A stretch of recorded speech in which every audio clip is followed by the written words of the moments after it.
Greetings and welcome back to Intro to Cultural Anthropology with Dr. Angela Montague. Today we will discuss the global economy from an anthropological point of view. As we study the global economy, we will look at several specific questions. What is an economy and what is its purpose? What are the roots of today's global economy? What role has colonialism played in forming the modern world economic system? What is the relationship between the nation-state and the corporation in the global economy? What are the dominant organizing principles of the modern world economic system? How does today's global economy link workers with consumers worldwide? And is today's global economic system sustainable? What are the roots of today's global economy? The modern global economy is defined by exchanges occurring across the globe. Goods made in China are shipped halfway around the world to be sold in the United States. Transnational companies maintain offices on multiple continents, and global stock exchanges interact on a 24-hour basis. This state of global interactivity has been growing for thousands of years. You may be inclined to think of early groups of foragers as isolated, but in reality, people have always been interacting with their neighbors. Before the arrival of Europeans in Australia, for example, Aboriginal groups of hunter-gatherers maintained a continent-wide exchange network. Archaeologists have found that even Homo erectus engaged in exchanging raw materials for stone tools. In some cases, raw materials were found to have traveled hundreds of miles. Human beings, and even our recent ancestors, have long been engaged in world systems. Long-distance trade routes have connected Asia, the Middle East, Europe, and Africa for over 2,000 years. But over the last 1,000 years, this pattern has grown in intensity. Many Westerners look upon the voyages of Christopher Columbus and the quote-unquote discovery of the American continents as the opening of the global economy, but in reality, extensive exchange networks had already been established in the Old World. It was a desire to keep up with these exchange networks that spurred Europeans to look for new trade routes. For many centuries prior to the voyages of Columbus, China and other Asian countries had dominated a widespread trade network. The famous Silk Road connected Asia, Africa, the Middle East, and Europe into one enormous trade network. Luxury goods flowed from China to the rest of the then-known world. Goods included not only silk, but spices, tea, gunpowder, and more. The existence of these networks are well chronicled in surviving descriptions by people like Marco Polo, who traveled from Italy to China and back over the course of a mere 24 years. Chinese and Asian luxuries were in great demand in Europe. China demanded that all goods be paid for in gold and silver. This led to great prosperity in China and a perpetual search by Europeans for more gold and silver. When Columbus stumbled upon the New World, he was actually looking for new trade routes to China.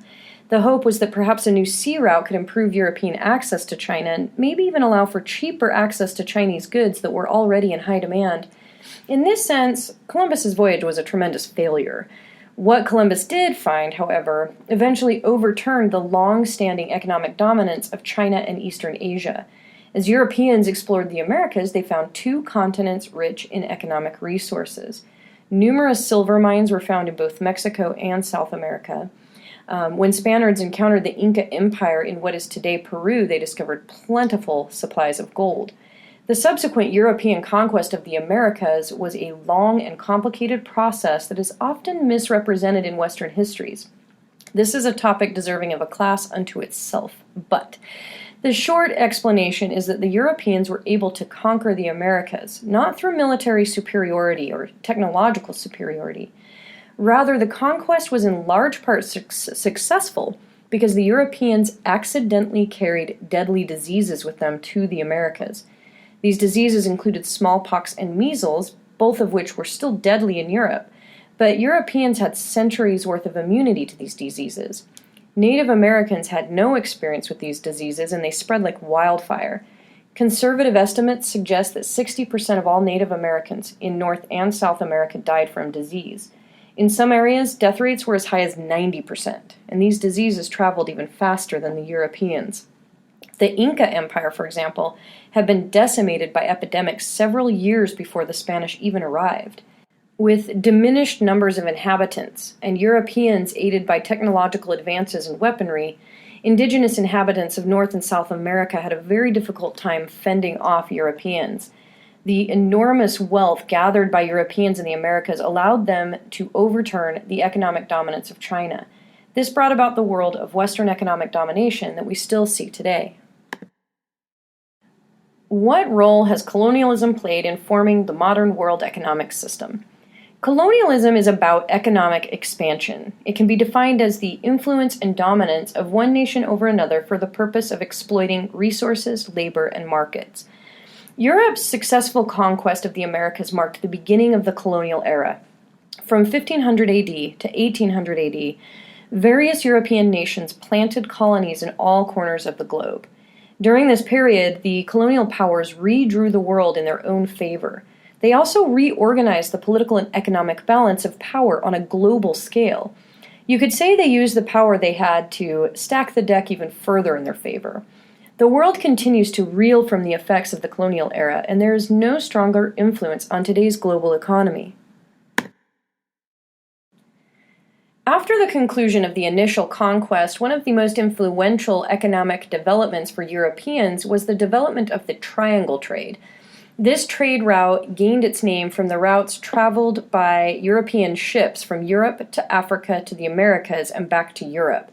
The triangle trade brought a great deal of wealth to Europe, thus further reinforcing its hold on the global economy.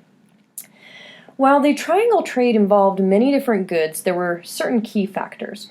Africa was involved primarily as a source of cheap labor. Europeans took advantage of the existing slave trade in Africa to buy large quantities of African slaves for export to the Americas. Slaves were needed in the Americas to work on a variety of plantations. As we noted previously, Native American populations had died off in droves due to European diseases. Of those Native Americans who had not died from disease, tens of thousands more died as forced laborers on European plantations. With Native Americans dying off, Europeans turned to Africa as a new source of labor. Hundreds of thousands, if not millions, of Africans were crammed into slave ships and shipped against their will to the Americas, creating the largest slave trade the world had ever seen. The plantations in the Americas grew many things, but among the most economically profitable crops for Europeans was sugar. Sugar was actually not native to the Americas. It originated in the South Pacific, but was brought to the Americas by European traders. Environments in the Caribbean, as well as parts of South America, proved to be ideal for sugar cultivation. Europeans quickly began to grow massive quantities of sugarcane, thereby turning what had been a rare product, enjoyable only by the elite, into an everyday product that consumers throughout Europe demanded cheap access to.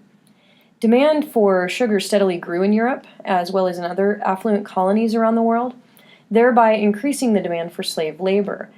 At the same time, European traders were making fortunes. North America took part in the triangle trade in a variety of ways. The English colonies in the Americas were major consumers of sugar, and thus traders often worked their way up the North American coastline after they'd picked up loads of sugar in the Caribbean. North Americans had their own goods to pay for the sugar. One particular good that was also in high demand in Europe was high-quality fur. North America was full of large expanses of wilderness, which included what seemed to be an innumerable population of beavers, foxes, and other animals. European elites were soon demanding high-quality American furs for use in the fashions of the day. The triangle trade also came to incorporate other products, such as tobacco and cotton, but by and large the effects were similar. Europe prospered enormously through this trade.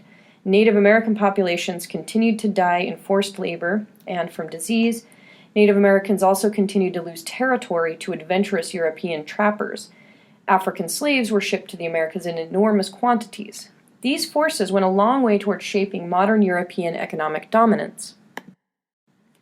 The next phase of European colonialism was marked by the emergence of the Industrial Revolution. Beginning in the 18th century, European industry began to rely increasingly upon mechanization. The Industrial Revolution spurred additional demands for cheap raw materials and increased demand for unskilled workers. In most cases, the essential role of the colonies during the Industrial Revolution was as a source of raw materials as well as a market for selling goods. Cotton, for example, was produced in large quantities in both the southern United States and in India, using modern names for the regions. Improvements in transportation technology allowed this cotton to be shipped back to England where it could be processed in urban factories. The finished product was then often shipped back to the colonies for sale. This dual role of supplier and consumer further enhanced the economic boom of the European colonizers and was a major point of objection during the upcoming American Revolution.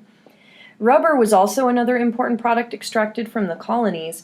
This was a literal driver for European industrialism at the expense of the colonies.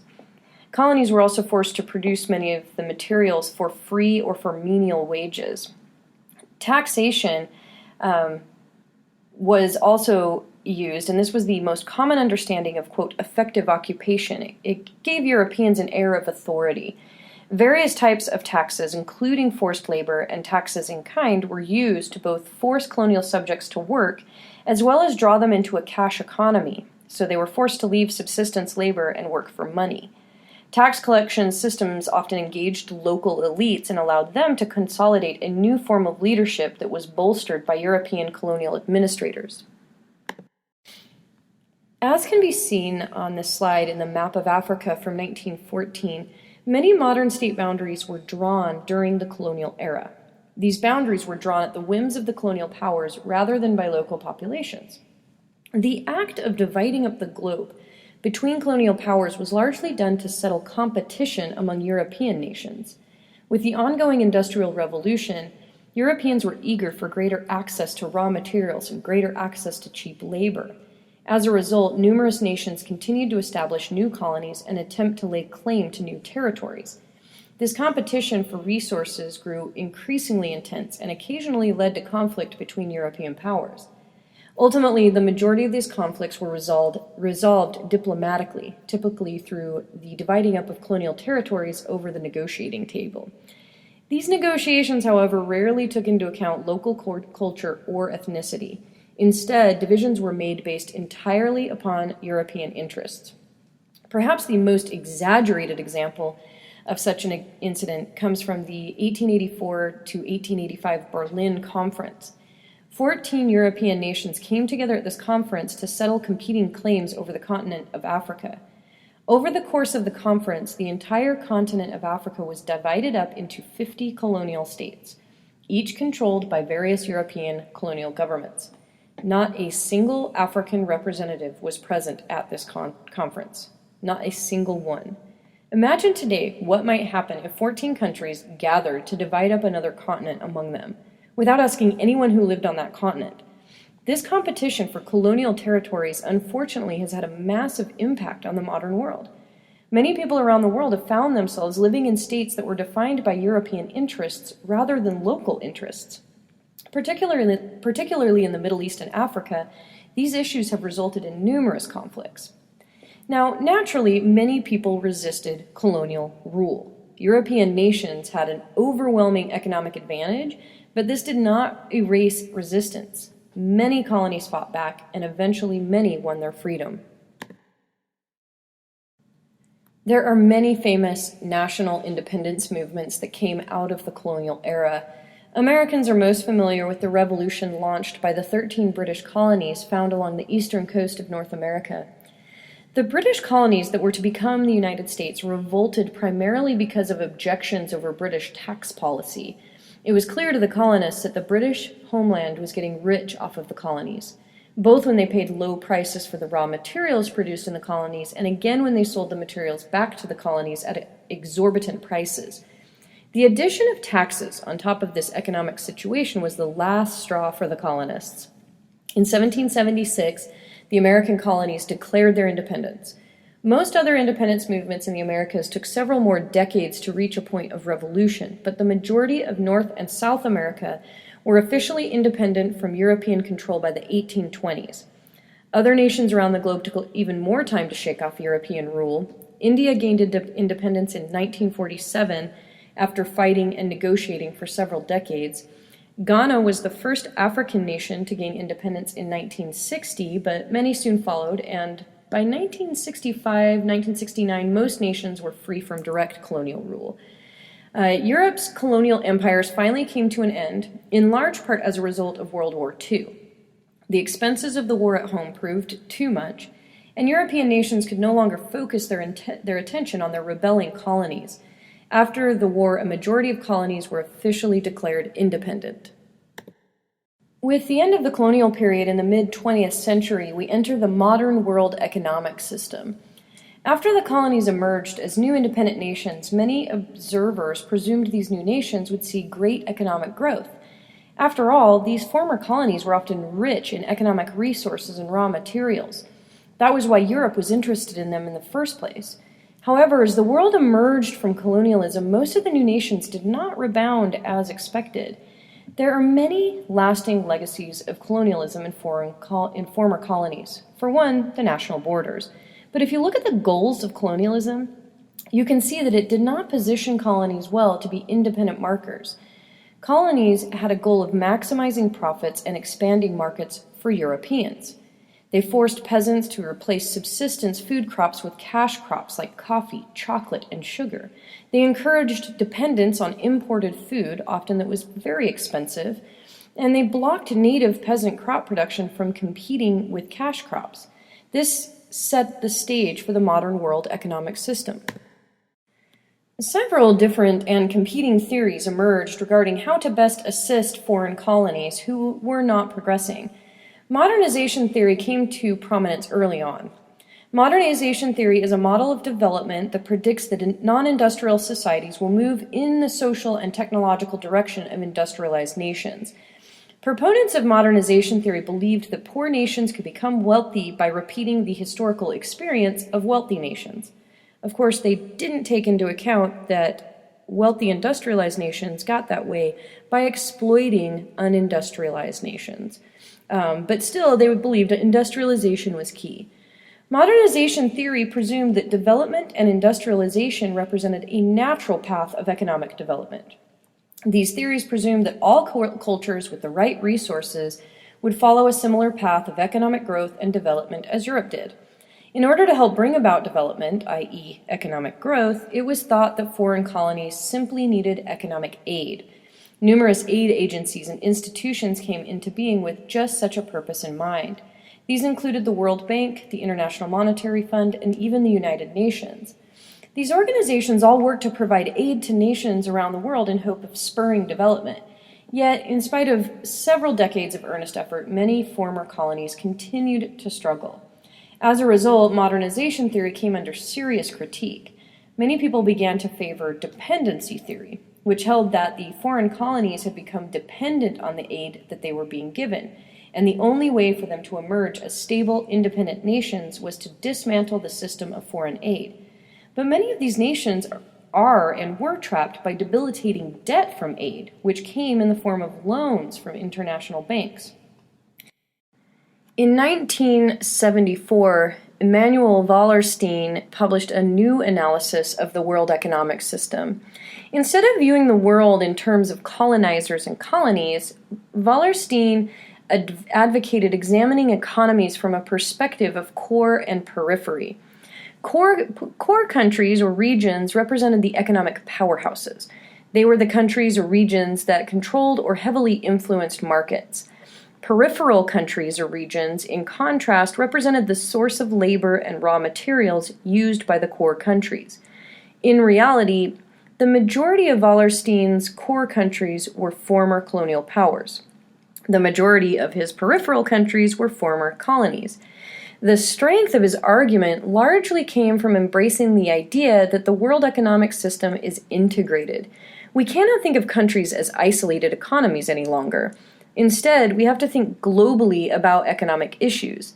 The economy is irrevocably tied to international issues. Thus, if we want to understand or improve any one economy, we have to consider the global economy. What is the relationship between the nation-state and the corporation in the global economy? In recent decades, the modern global economy is facing a new type of member, corporations. Many corporations now rival, if not exceed, the economic power of many nations. Today, corporations are more than just companies. They have legal standing as independent entities that cannot be simply dissolved upon the passing of an owner. They are typically owned collectively by a group of shareholders, although many corporations are run by majority shareholders, these people who own larger portions of the corporation's stock. Increasingly, more and more corporations have an international presence, and they often have more money than many nations. The social prominence and economic strength of corporations makes them undeniable partners with the nations that make up the global economy. Yet corporations are not organized like nations and are not ultimately responsible to the people of any nation. Let's step back and look how we got here. In many ways, the crowning achievement of the Industrial Revolution was the factory assembly line. Machines and other products were assembled one step at a time as they moved down the line. At each step, a different person would be responsible for a specific task. For example, attaching a wheel, adding a coat of paint, etc.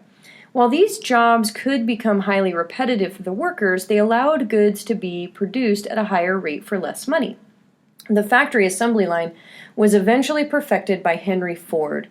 Ford's factory was the very model of efficiency and allowed automobiles to be mass-produced at prices many people could actually afford. Ford's success helped his motor company grow to be one of the most influential corporations in the world. Ford also instituted employment policies in his factories that were nothing short of revolutionary. Ford paid his workers a healthy living wage and capped the workday at 8 hours. He thought that well-paid workers would be more loyal to the company, more dependable at their jobs, and easier to work with overall.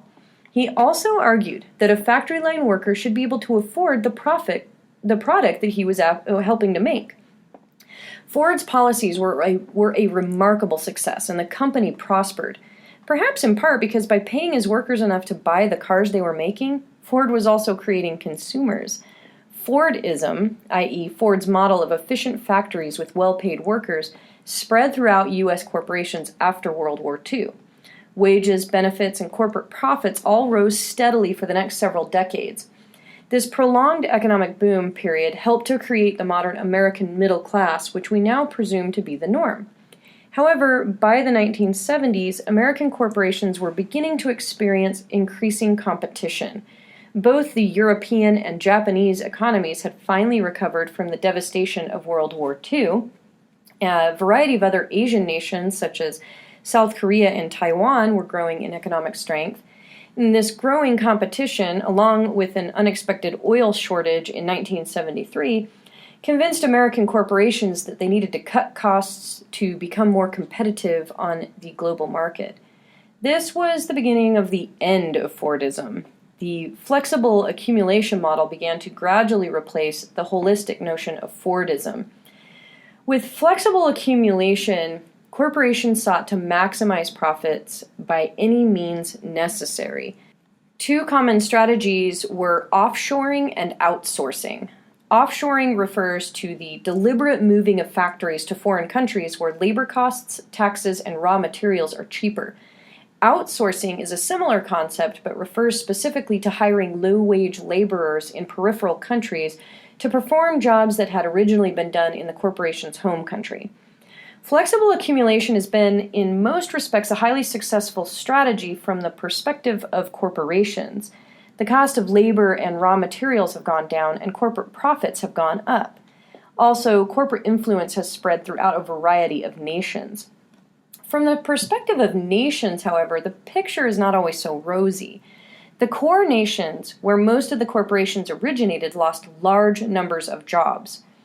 These jobs had both created and supported a middle class.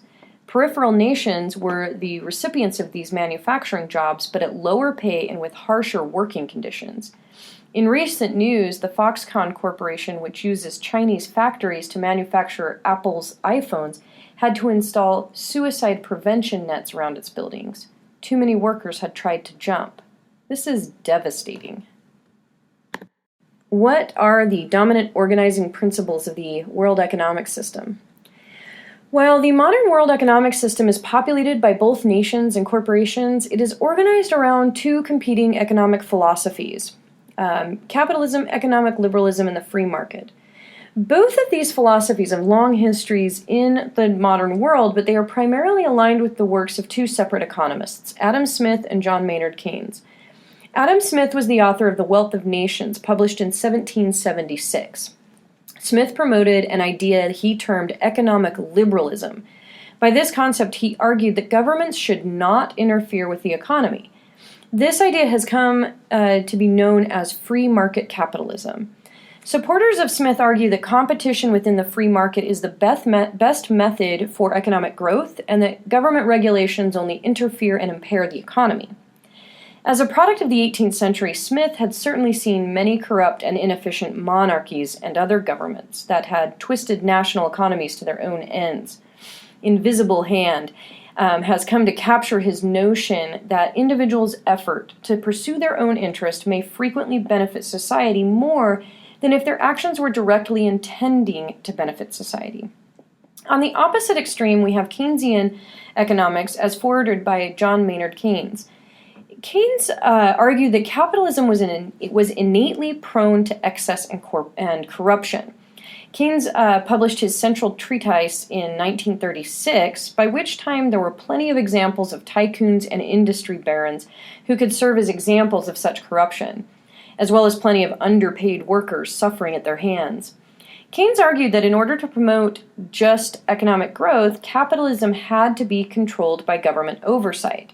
He also argued strongly for the existence of government funding for subjects such as education and healthcare, arguing that a well-educated and healthy population was a more prosperous population. Keynesian economics were widely employed in the 30s and 40s.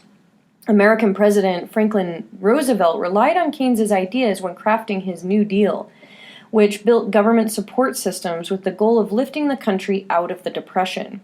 Likewise, European nations widely adopted Keynesian philosophies to rebuild their nations after World War II.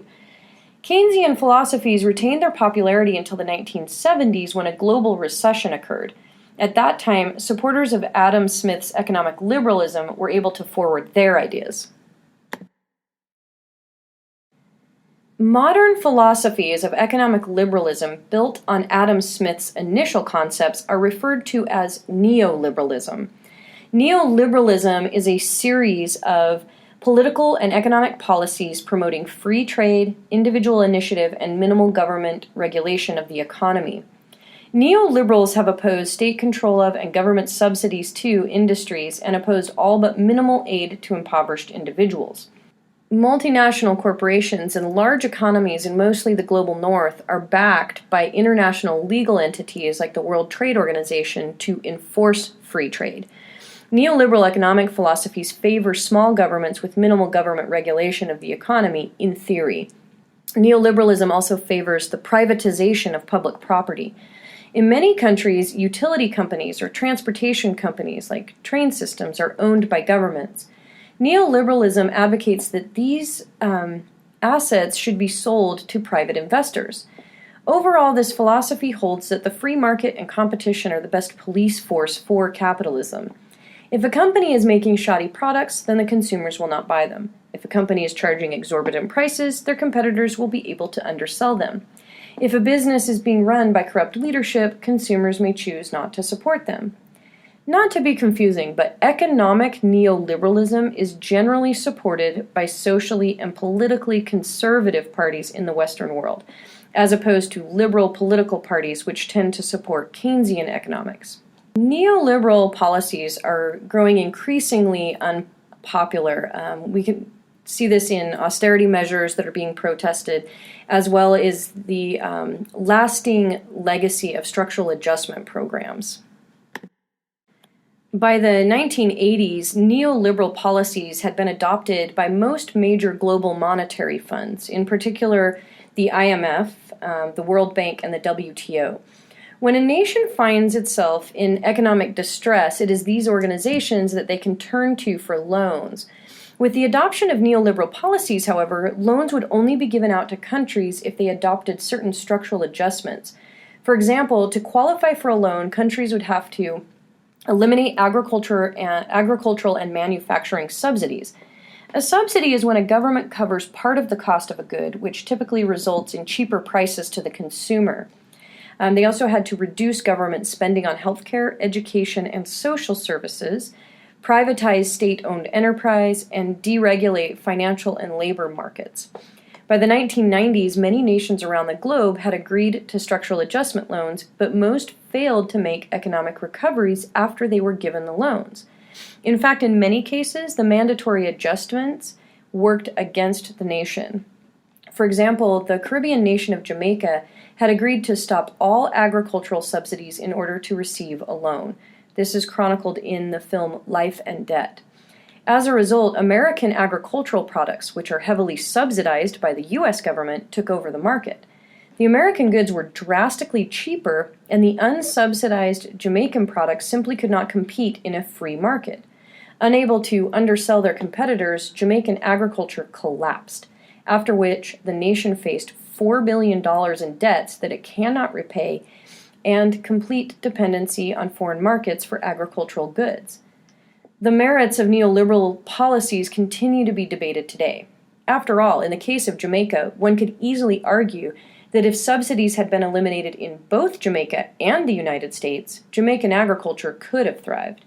Neoliberal policies, as I stated earlier, are growing increasingly unpopular. World Trade Organization meetings today draw large crowds of protesters. Austerity policies, which are similar to structural adjustments, are currently being widely debated, most notably in Europe. Many members of the European Union are facing or seeking to impose austerity measures. The proper role of governments in the economy will likely not be resolved for many decades to come. How does today's global economy link workers with consumers worldwide? Central to Emanuel Wallerstein's world systems theory was the idea of interconnectivity. Regardless of whether you live in a core zone or a peripheral zone, economic interactions connect us all. As the forces of globalization continue, this concept is becoming more visceral on a daily basis. Anthropologists have studied several examples of this phenomena. Anthropologist Theodore Bestor had been conducting fieldwork on fishing boats in the North Atlantic. These boats take to the waters of the North Atlantic to meet demand for bluefin tuna. However, the majority of that demand is coming from the opposite side of the globe. When the fishing boats dock, they are met by Japanese buyers. The best quality fish are put on ice, driven to the airport, and flown all the way to Japan. In less than 24 hours, fish make it from the dock of a boat in the North Atlantic to the Tsujiki fish market in Japan. Probably didn't pronounce that right. The market imports fish daily from all across the globe, not just the North Atlantic. The existence of a global fish market is an excellent example of modern globalization. Friction in the global economy. All interactions within the global economy, however, are not positive or smooth. In most cases, a variety of interests collide, creating what anthropologist Anna Singh calls friction. Singh studied the recent interactions between corporations, governments, and individuals on the island of Borneo.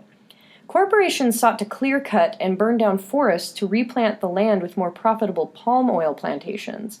The local government agreed as long as they were compensated. Many local individuals, however, protested. The forests that were to be destroyed provided their primary subsistence. Other locals, however, saw the corporate activities as their own chance to get rich too, and supported the deforestation. National and international environmental activists also got involved, protesting the destruction of a native ecosystem. Thus, we can see that numerous parties had numerous interests in these interactions. When everyone has a different goal, friction develops. It is left to the global economy to work it out. I leave you with this final question. Is today's global economic system sustainable? Please pay close attention to the final section of the chapter. What are some of the successes of the global economic system? Improved average standard of living, increased gross national income, increased life expectancy, and decreased infant mortality rates could all be considered successes. What are some of its failures? Well, for one, 40% of the world is living in poverty. There's widespread hunger, and there's uneven development. What are the ecological impacts of the global economic system? We know that there is overuse and depletion of natural resources.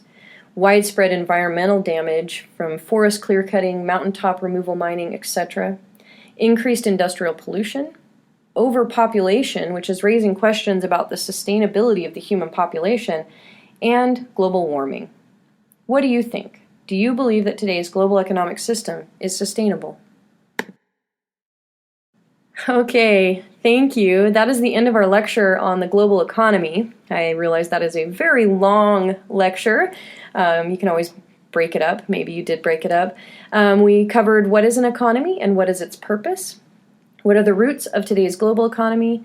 What role has colonialism played in forming the modern world economic system? What is the relationship between the nation-state and the corporation in the global economy? And what are the dominant organizing principles of the modern world economic system? How does today's global economy link workers with consumers worldwide? And is today's global economic system sustainable?